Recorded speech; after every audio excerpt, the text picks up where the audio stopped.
Hey everyone, Dan from FP Geeks, and today I'm going to be reviewing this pen, the Omas Vintage Paragon Arco Verde fountain pen. Now, this is a very cool pen. It's a piston filler, and it comes with an 18 karat gold nib, and it has three different trim options. I got the ruthenium plated trim. There's also rhodium plated and yellow gold plated trim. Each trim color limited to 80 pieces worldwide. Now, this pen has been out for a little while, but if you wanted one, you could still easily get your hands on one. It does retail for almost $1,000, about $995, but it's being sold for closer to $795. And there's a bit of a markup there because it is a limited edition. You're paying a little bit for the brand name, but also Omas Arco celluloid commands quite a premium over their resin-based versions of the same pen. You'll see that in all their versions, from resin to the celluloid. But man, you just can't beat the feel of that celluloid in the hand. It feels so much better than resin or really any other material out there. But let's take a closer look at some of the details of this pen. If you watched my video review of the Omas Vintage 360 turquoise, you'll instantly recognize this packaging. It's virtually the same thing. It's got this nice cardboard sleeve over this bright silver box. It's very sturdy, very strong, very well put together. And on the inside of it, it says Italian creativity, history, craftsmanship, the pleasure of writing. And that's done in kind of a suede-like material, which also covers the rest of the inside of the packaging. And lifting out the top tray, you'll find the warranty manual and a card congratulating you on your purchase. And Omas also includes a bottle of their green ink, which I actually really like. You'll get to see a little bit of this later in the video with the writing sample, but it's just a really good green. I'll definitely be using it a lot more in my other pens.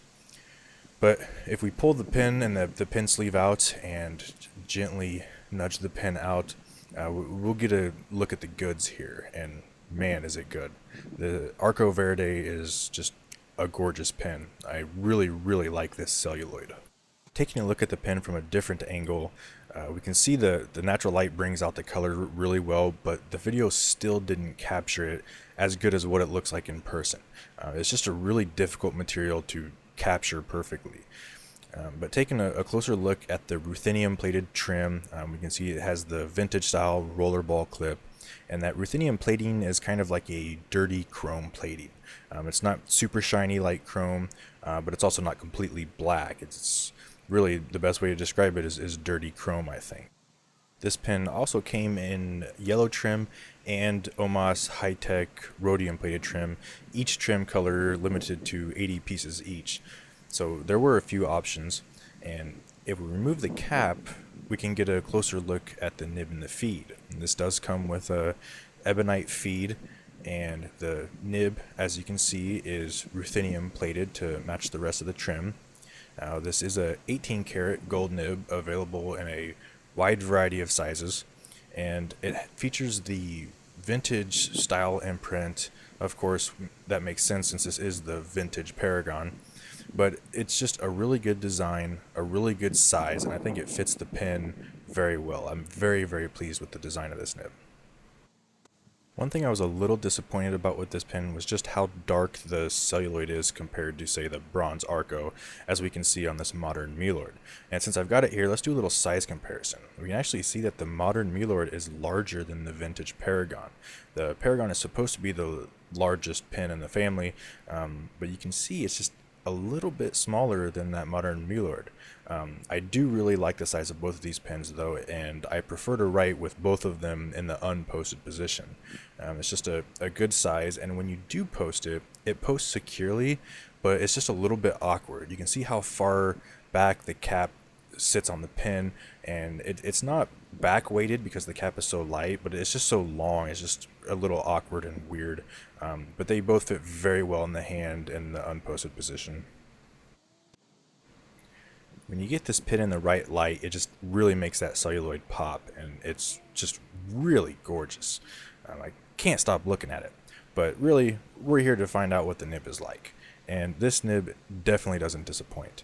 The 18K gold nib has a little bit of flex to it, and I modified the medium nib into more of a Hebrew style nib, which is basically the opposite of a stub nib. It has a thin vertical stroke and a thicker horizontal stroke to give some interesting line variation. It's something I do a little bit on my personal pins. As you can see, the flow is on the heavy side with this pin, which is a good thing because that prevents railroading when you start to push into the flex a little bit. And one thing I really like about the included green ink is that it shades pretty nicely. You can see at the top of the strokes, it has that lighter green, where at the bottom there's definitely that heavy saturated green color. Writing with light pressure, it's easy to maintain a consistent medium line with no variation. But if you want to have a little fun, you can push into it a little bit and get some really nice line variation that we're seeing here. And the feedback is actually really good. It reminds me a lot of vintage semi-flex nibs. And what I mean by that is that the nib offers good resistance when flexing it.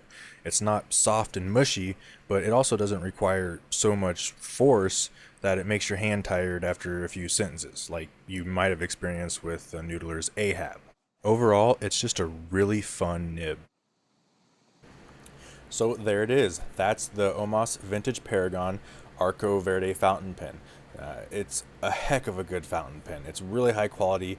The piston filler works really well. There's really good feel to it. I didn't run into any issues with the feed, with the flow, or anything else with the pen. But I would suggest that if you do look into purchasing this pen, that you look for it at a pen show.